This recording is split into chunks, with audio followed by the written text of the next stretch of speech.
दोस्तों, तिहाड़ जेल में कैदी महिलाओं के साथ आए दिन लगातार उनके शरीर का शोषण किया जाता था पुलिस कर्मियों के द्वारा। उन बेबस महिलाओं के आबरू के साथ खेला जाता था।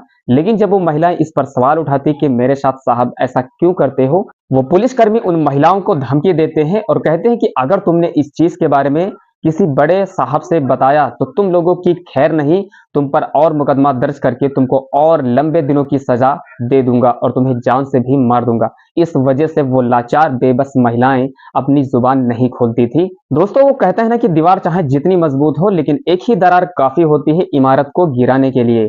उन्हीं में से एक पुलिसकर्मी जिसका नाम मोहन होता है, जिसका पद दरोगा का होता है, वो एक आईपीएस मैडम के पास जाता है और उनसे वो सारी बातें बताता है जो उन चार दीवारों के भीतर उन कैदी बेबस महिलाओं के साथ हो रहा था। जब उनसे बताता है तो उनकी बातों पर वो भरोसा नहीं करती हैं और कहती हैं कि क्या तुमको पता है कि तुम सिस्टम पर कितना बड़ा सवाल खड़ा कर रहे हो। लेकिन वो जो दरोगा था वो बार बार मैडम को बताता है, उनको समझाने की कोशिश करता है कि मैडम आप एक बार चल के वहां पर देख तो लो, जो हमसे बड़े साहब हैं इंस्पेक्टर, वो आए दिन लगातार उन महिलाओं के आबरू के साथ खेलते हैं। लेकिन फिर भी जो आईपीएस मैडम होती हैं उसकी बात नजरअंदाज करती हैं, तो जो दरोगा था वहां से चला जाता है। लेकिन कुछ देर बाद जो आईपीएस मैडम होती हैं अपने दिमाग में सोचती हैं कि क्यों ना एक बार वहां का जायजा कर लिया जाए, क्या सच में उन चार दीवारी के भीतर उन बेबस महिलाओं के साथ कुछ दुष्कर्म हो रहा है। एक दिन आईपीएस मैडम उसी तिहाड़ जेल में जाती हैं और सबको बुलाती हैं, सबसे पूछताछ करती हैं, लेकिन वहां कोई भी कैदी महिला अपनी जुबान नहीं खोलती है। लेकिन आईपीएस मैडम मन में ठान लेती हैं कि मुझे इस चीज का पता लगाना है तो लगाना है। तो दूसरे दिन जो आईपीएस मैडम होती हैं वो एक कैदी के रूप में आ जाती हैं। फिर आईपीएस मैडम के साथ भी जो पुलिसकर्मी होते हैं वो ऐसी घटना को अंजाम देते हैं कि सच में दोस्त, आप इस कहानी में अंत तक बने रहें कि उस आईपीएस मैडम के साथ क्या होता है। तो दोस्त, चैनल पर नए हैं तो प्लीज चैनल को सब्सक्राइब एंड वीडियो को एक लाइक जरूर करना, ताकि हमारा हौसला बढ़ा रहे और मैं नई नई इंटरेस्टिंग वीडियो आप लोगों के साथ लाता रहूं। तो आइए कहानी में वापस चलते हैं। दोस्तों, आज की जो सच्ची घटना मैं आपको सुनाने जा रहा हूँ, ये सच्ची घटना है दिल्ली के तिहाड़ जेल की। एक मानी जानी जेल है जहां पर बड़े से बड़े कैदी, बड़े से बड़े अपराधियों को कैद किया जाता है।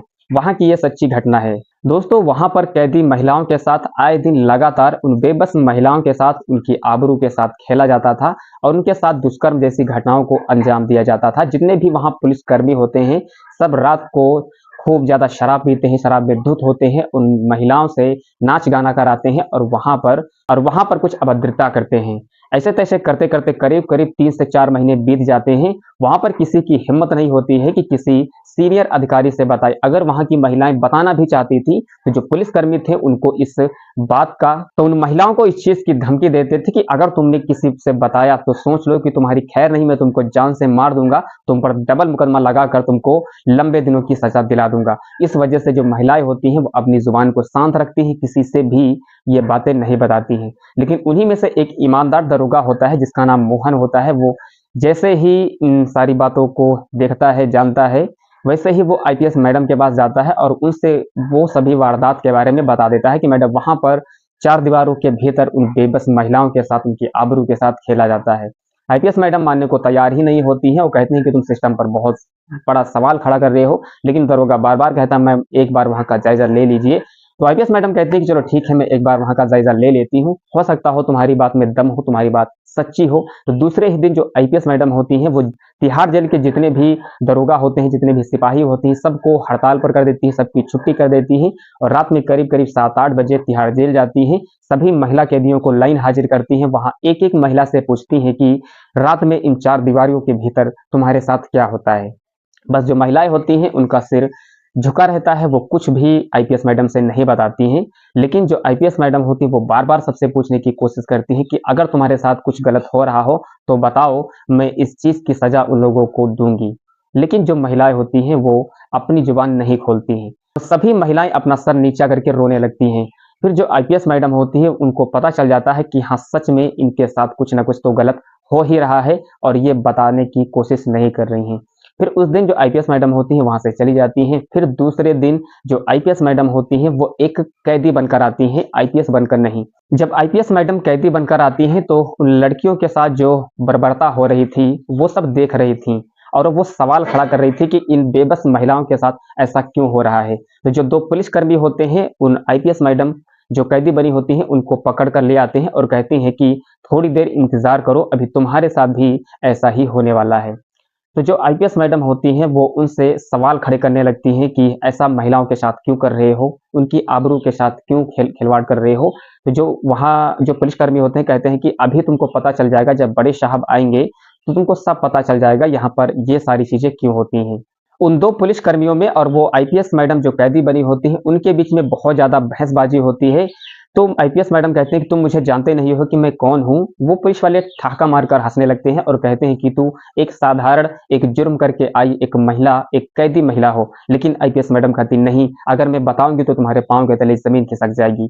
फिर पुलिसकर्मी जो होते हैं ठहाका मारकर हँसने लगते हैं, वो मैडम की बात पर भरोसा नहीं करते हैं।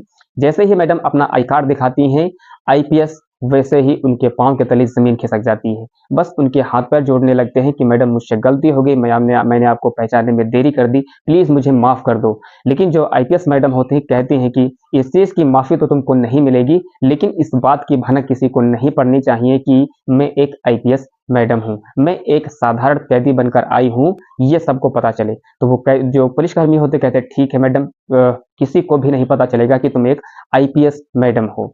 अब जैसे ही शाम होती है, बड़े साहब आते हैं। जितनी भी जेल में महिलाएँ बंद होती हैं, कैदी महिलाएँ, उन सबको बाहर निकाला जाता है। रात में जो भी रंगारंग कार्यक्रम रोज़ की तरह लगातार वो करते आ रहे थे, दारू-शराब के नशे में धुत होकर महिलाओं को नाच-गाना कराते थे, वहाँ पर उनके आबरू के साथ खेला करते थे, वही प्रक्रिया फिर से बड़े साहब करने लगते हैं। लेकिन जो आईपीएस मैडम होती हैं, वो एक कोने में जाकर बैठी होती हैं। फिर जो बड़े साहब होते हैं, वहाँ के इंस्पेक्टर, वो उस पुलिसकर्मी से कहते हैं कि वो कैदी महिला देखने में इतनी अच्छी है, वो कोने में क्यों बैठी है? क्यों ना इसको भी यहाँ पर लाया जाए और इससे मुजरा कराया जाए।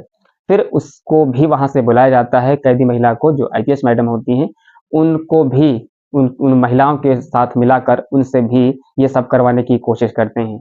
लेकिन उन जो आईपीएस मैडम होती हैं, वो इंस्पेक्टर से बहुत ज़्यादा बहसबाजी करने लगती हैं कि महिलाओं के साथ ये गलत हो रहा है। अगर ये बात किसी सीनियर ऑफ़िसर या फिर किसी आईपीएस ऑफ़िसर को पता चलेगी, तो तुम्हारी खैर नहीं। तुमको बहुत सारा जुर्माना भी देना पड़ेगा, तुमको जेल भी जानी पड़ेगी और इस चीज़ के लिए तुमको अपना रिज़ाइन भी देना पड़ेगा। इंस्पेक्टर कहता है कि मुझे इस चीज़ की कोई परवाह नहीं कि मेरा रिज़ाइन हो जाएगा, मैं जेल में चला जाऊँगा। लेकिन वो कहते हैं ना कि ऐसे तो लोग खूब बोला करते हैं, लेकिन जिस दिन इंसान कानून के पल्ले पड़ता है, उसी दिन उसको पता चलता है।